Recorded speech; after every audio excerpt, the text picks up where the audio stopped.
Artigo 5 da Constituição Federal. Inciso 6.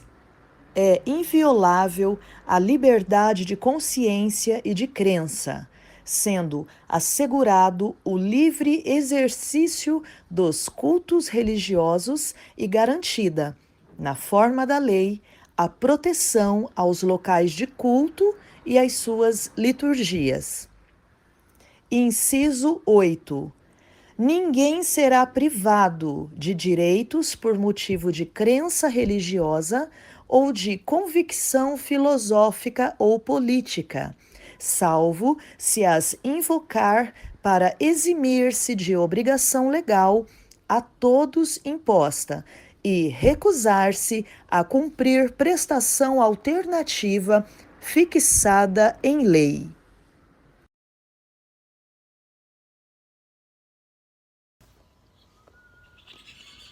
Amém, queridos? Bom dia, mais um Maná Diário. E eu gostaria de compartilhar com você um pouco da palavra do Senhor. Nós estamos aqui todos os dias ao meio-dia, horário Mato Grosso do Sul. Então você tem essa oportunidade, não só de estar se alimentando da palavra de Deus, mas também de compartilhar, de levar adiante essa mensagem, de compartilhar o pão diário. Então, que Deus possa estar usando a tua vida nesse momento, te inspirando a levar essa mensagem adiante. Nós somos a Cristo é a Resposta, nós estamos aqui em Campo Grande, Mato Grosso do Sul. Nós temos culto às 9 e às 18 e você é nosso convidado. Estamos na rua São Vicente 653, esquina com a Eduardo Elias Aran, em frente à torre da TV Moreno. E queridos, eu gostaria hoje de partilhar com você não apenas um texto isolado da palavra do Senhor, mas um fundamento poderoso. Nós estaremos fazendo uma série sobre personagens da Bíblia e hoje eu quero falar com você a respeito de João Batista.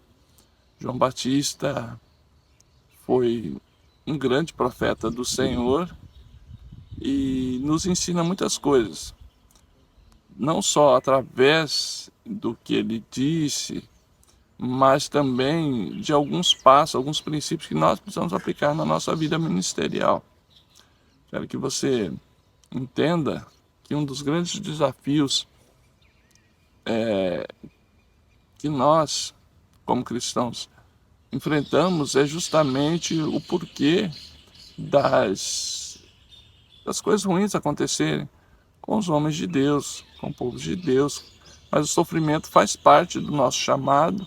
Nós não somos desse mundo, nós estamos aqui cumprindo um propósito e estamos voltando para casa, amém? Através do sacrifício da obra redentora de Jesus Cristo. E João Batista, ele teve um chamado poderoso. A Bíblia nos revela que ele, quando Maria chega já grávida de Jesus, João Batista no ventre da sua mãe estremece, ou seja, o despertar do chamado de João Batista já foi no ventre através da presença de Jesus Cristo. E ele teve uma vida, um ministério muito eficaz, muito profundo, mas o que eu quero passar hoje como um ensinamento profundo que talvez hoje você vê muitos homens, muitas mulheres de Deus, muitas pessoas frustradas com o reino, frustradas com o chamado, porque não entenderam princípios básicos. E João Batista, ele tinha um ministério, ele tinha um chamado, mas ele também tinha começo, meio e fim. E nós temos que nos amoldar e entender que somos instrumentos de Deus e que nós não temos em nós realmente o direito de escolher como Deus vai nos usar. E o grande desafio, o grande problema, vamos dizer assim, do efetuar, do agir e até do que aconteceu com João, foi que no momento em que havia um despertar para o seguir ao Senhor Jesus, ele não entendeu assim. Ele realmente, Deus revelou coisas poderosas, realmente ele viu Jesus e ele falou: eis o Cordeiro de Deus que tira o pecado do mundo.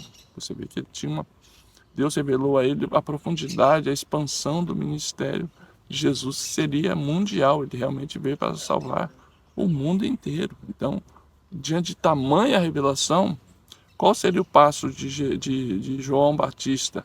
A partir daquele momento em que ele cumpre a lei batizando Jesus, ele deveria se tornar um seguidor, um discípulo de Jesus. E ele o que faz? Ele continua com o ministério, mas aí a partir daí já não estava debaixo da graça de Deus, do chamado de Deus, do propósito de Deus. E você vê que muitas vezes, amados, nós vemos grandes exemplos de pessoas que são frustradas ou pessoas que até maculam o chamado. E a igreja do Senhor, porque não entenderam que estar à frente pode ser um tempo e que às vezes Deus nos chama para servirmos ao Senhor, mas já nos bastidores. E não é menos honroso ou menos eficaz. E isso talvez seja um alerta para você, para mim, que Deus pode estar, de repente, usando as nossas vidas por um tempo, com até um determinado destaque, mas que aquilo, nós temos que estar sempre ouvindo a voz do Espírito, porque Deus pode nos chamar, às vezes, para coisas tão honrosas quanto, mas sem tanta evidência. E não é menos reino de Deus do que estar à frente. Então, que isso seja uma bússola. Davi foi um exemplo de um homem que entendeu isso. Ele era um guerreiro poderoso, matador de gigantes, e era poderosa a forma como Deus usava. Mas chegou uma vez que ele foi para a batalha e ele quase morreu. Os seus valentes o salvaram. E aí falou, volta para casa, vai escrever os salmos. Numa versão mais simples. E ele voltou e foi escrever os salmos que nos alimentam, que nutrem a nossa vida espiritual até hoje. Então, ele não se considerou indigno. Agora não estou à frente, agora não estou na frente da batalha, eu não vou produzir mais. Não, o chamado é para uma outra estação, um outro tempo. Talvez Deus esteja te chamando você para uma outra estação, um outro tempo. Talvez isso que você considere um regresso pode ser um guardar de Deus. E na ótica de Deus, não existem grandes ou pequenos, existem corações dispostos a servir. E o servir ao Senhor, Ele tem a chave, Ele sabe onde nós seremos mais eficazes. E o fato de Deus nos usar em um determinado período, numa situação, não quer dizer que aquilo seja um lugar vitalício. Deus hoje pode me levar a cuidar da salinha das crianças, do estacionamento, ou de uma parte burocrática da igreja, e não será menos honroso. Você também, você de repente pode ser chamado para um lugar de destaque, mas não será mais honroso, será simplesmente servir ao Senhor. Então, com essa palavra de entender, de acomodar o nosso coração, de aquietar o nosso coração, de entender que as estações mudam e Deus pode nos usar. Voltando a falar de Davi, às vezes pode ser só um pastor de ovelhas, às vezes você vai ser só o que vai levar o alimento para os irmãos na guerra, às vezes você pode ser só um músico, às vezes pode ser um grande guerreiro, ou às vezes pode ser um rei. Todas essas estações não são maiores e nem menores diante dos olhos de Deus. Que nós tenhamos essa graça, esse entendimento, essa percepção de que o bom é estar servindo a Deus, o bom é estar cumprindo o seu propósito. Talvez o seu chamado seja ser uma grande esposa, um grande esposo, um servo do Senhor. E isso não é menos honroso, mais honroso do que aquela pessoa que tem um destaque. Nós devemos acalmar o nosso coração e vivemos esse período assim, com muita tranquilidade, com muita paz, e estarmos conscientes que bom mesmo é estar no centro da vontade de Deus. Amém? Vamos orar ao Senhor por essa palavra, para que o nosso coração se torne ensinável e que haja paz no lugar onde nós estivermos. Porque o lugar que nós estivermos, se Deus nos colocou lá, é o melhor lugar do mundo. Amém? Vamos orar? Paizinho, colocamos diante do Senhor a nossa necessidade de aprender e o nosso desejo de estar, Senhor, cumprindo aquilo que o Senhor nos chamou para cumprir. Perdoa-nos, Pai, pelas nossas aflições, perdoa-nos, Senhor, porque as nossas réguas humanas nos levam para outros lugares. Nós possamos servir ao Senhor em excelência, viver, Senhor, no centro da Tua vontade. Guarda-nos, ó Pai, e leva-nos para um lugar tranquilo, um lugar onde nós possamos Te servir em verdade, em espírito, possamos realmente dar o nosso melhor onde nós estivermos. E o Senhor, desde que o Senhor esteja lá, está tudo bem. Obrigado, Senhor, por nos considerar, Pai, aptos a servir o Teu reino. E que a Tua vontade se manifeste. Em nome de Jesus o Cristo. Amém e amém. Amém, queridos?